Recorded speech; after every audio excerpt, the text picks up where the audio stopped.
Oh, hi. Sorry, I was just working. Hi, welcome to the Children's Ministry tutorial. My name is PJ. I'm the pastor here at Renewal, and I'm so excited to talk to you about what children's ministry looks like here at Renewal.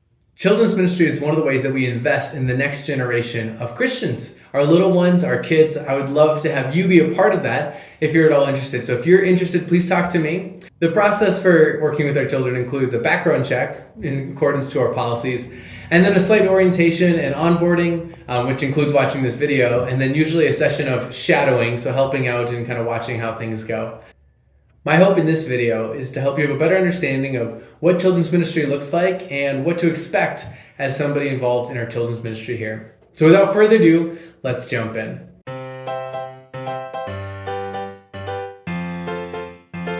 Now, one of the first aspects you'll run into at children's ministry is our scheduling. So this is all done through Planning Center.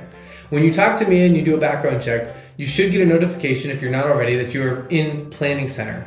Now, one of the things that you can do is by going to your account, you can set blackout dates. If you have any trouble, let me know and I'll help show you where this is. Or worst case scenario, you can just email me what days you're unavailable and I'll add them for you. But in the scheduling, what ends up happening is you set which days you're unavailable, and then myself or somebody else will schedule out for the next month or so who is going to be helping which day.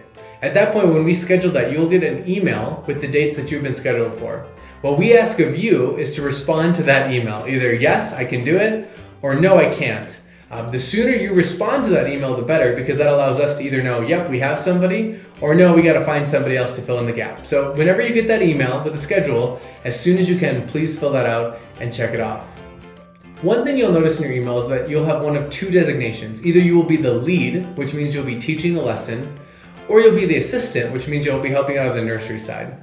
Now, if you're the lead, I'll talk a little bit of what that looks like, but just know that that will tell you in the invitation which side we've scheduled you for. And if for whatever reason you're able to help, but whatever side we've put you on doesn't work, again, just let us know. Now, if you're scheduled as the teacher or lead for the week, you will be teaching the lesson to those kids that come down for an age-appropriate Bible lesson. Now, we'll send you the curriculum and lesson plan ahead of time. We'll send it via your fax machine about midweek. So make sure to check your fax machine quit working years ago.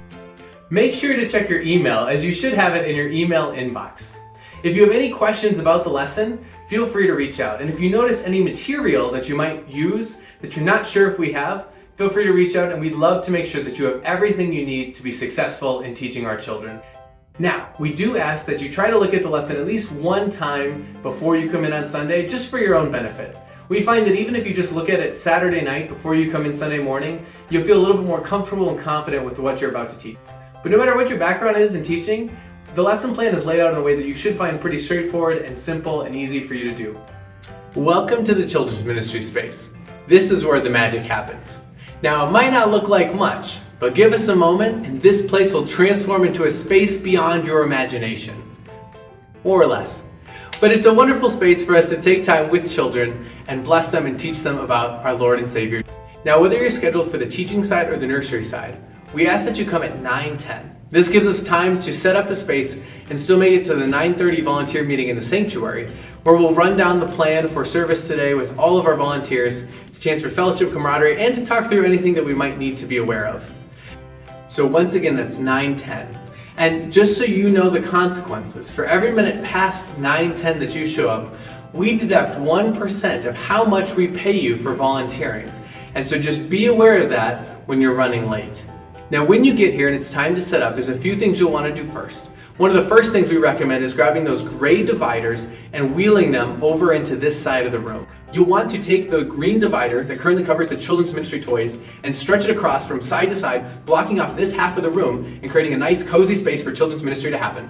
You'll want to take the two tables and roll them over to the teaching side on this half of the room, and then surround them with the green chair. You'll also want to take the iPad table from amongst the toys and bring it over here by the cabinets. And after that, you can spread out the children's ministry toys amongst the nursery side. Try and kind of spread everything out so it's not too bungled and kids can safely access the various toys and play. Next, you'll want to take the baby gates and you'll want to create a barrier on this side where people will enter, and then take another baby gate and stretch it, cutting off the space between the teaching side and the nursery side.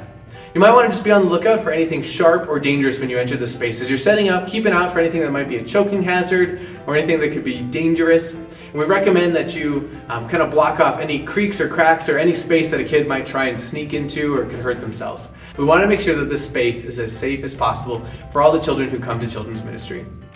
And in doing so, you can help the space go from this to this. Did it work? Yes! One of the trickiest parts of setup is the gates. Unfortunately, this is the best we have right now.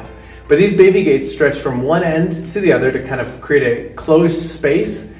So you're going to want to take the main gate that does not have color tape on the ends, and you're going to put a bar through it to help anchor it onto these spots.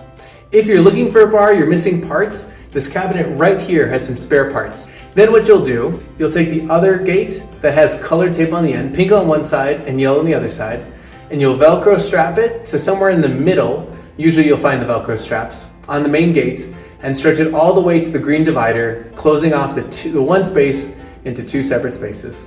You'll find the iPads, walkie-talkie, and label printer in the cabinet up here. You want to bring these down to the table or the desk, which you'll see right here. If you come across any locks on these cabinets and it's a number combination, try our street address 3120. That's 3120.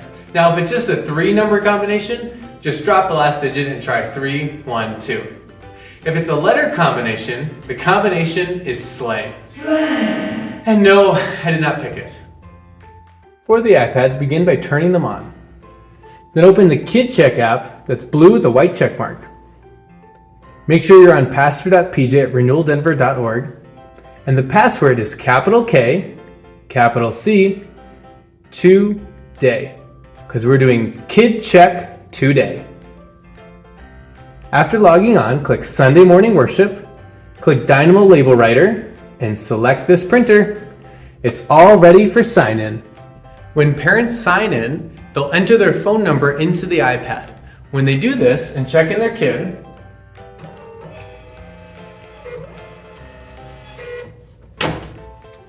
a label will print with 2 separate labels. The first one will have the child's name on it. This will go on the kid. You can let them pick if they want to put it on their pants, their shirt, their back, wherever they want. And the other one will say guardian receipt. You'll send this with the parents. When the parents come back to check their kid out, they'll bring their receipt and you'll look to see if the image on the tag matches the image on the kid's tag on them. Also, if you notice when a kid is getting checked in that they have any snacks or personal toys, please let the parent know that they should take these back with them to the sanctuary, and the kid should come in with no food and no toys. First off, we don't want toys to get lost amongst everything else. And when it comes to food, not only are other kids possibly going to want to eat it, but we also want to look out for those kids who have a food allergy. So again, if any kid comes in with food or toys, just politely send those back with the parent. They should understand. The checkout process is similar, where the parent will type in their phone number and then click check out their kid, which will finalize their checkout. If the labels run out, you can go to this cabinet, which is just left of the entrance, and look for this flat box sitting right here. Inside this box is refills for the label maker. Again, if you lack height, you might want to find somebody tall to help you out with this. In general, we recommend that at some point when you're down here in children's ministry, you just take the time to look through all of the cabinets. We have lots of resources for children's ministry, both for teaching, for the nursery side, and just in general. And so take time to just familiarize yourself with what's available. Now, if you're on the nursery side, you will be helping to watch the littles while they play during the sermon. Now, parents, when they check in, will have a chance to put their kid either on the nursery side to play or the teaching side to learn. In general, we try to see if kids are available and able to sit during the teaching lesson, but some kids just aren't quite there, so it's okay for them to come and play on this side of the room.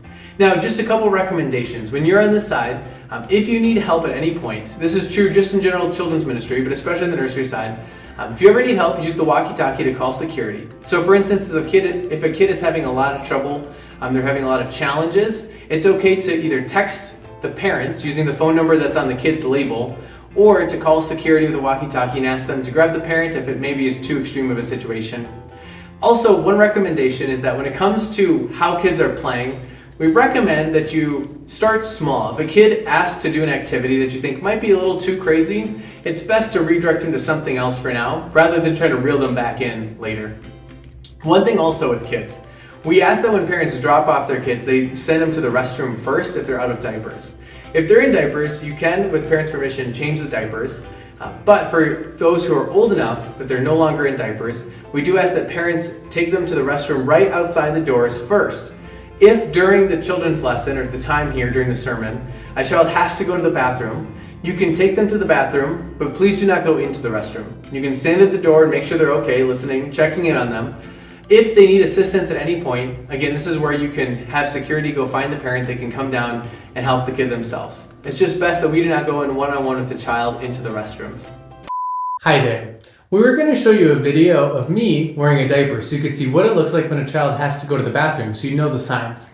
However, talking to HR, it sounds like they've requested that we don't show you that video. So instead, you'll just have to do your best to keep an eye out. Now, if you're teaching, you will take the kids and you'll help put them around this table. A few helpful things. Stephanie went ahead and created a nice little calendar for us, a little schedule. So ahead of time, when you come down to set up, you can plan this out how you want to approach the day. This is very helpful for kids to have a visual in terms of what's going to happen. Now, most of the time, the lesson will include some sort of a Bible story, an activity. You'll pray with the kids. Usually there's a coloring sheet involved too. Usually after you do all of these, if there's still time, you can allow the kids to go over to the play side if they so desire. Feel free to have fun though. You don't have to stick to the lesson plan. If there's other activities you want to incorporate, things that you think would be valuable or fun or help drive the point home. In general, one of the biggest things on this side is to help keep the kids' attention. That's part of the reason why these dividers are up. But one of the most important things you can do is help keep them focused.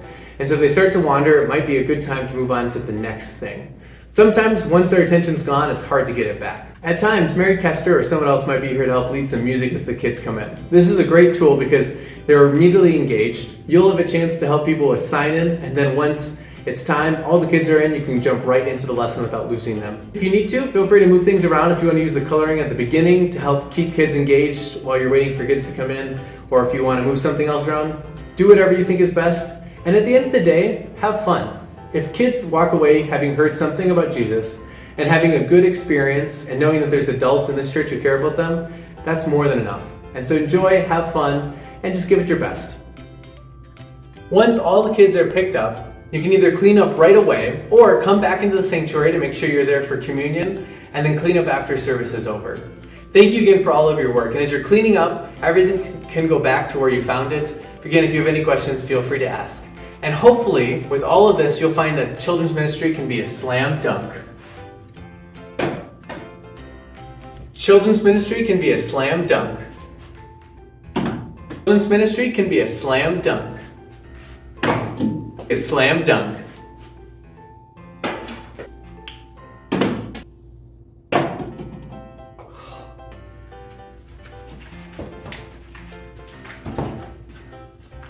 Children's ministry can be a slam dunk.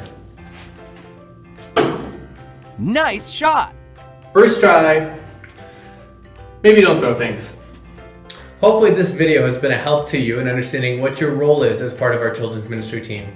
Thank you again for all of your dedication and work. It really makes a difference. Now, if you don't mind me, I have some work to get back to.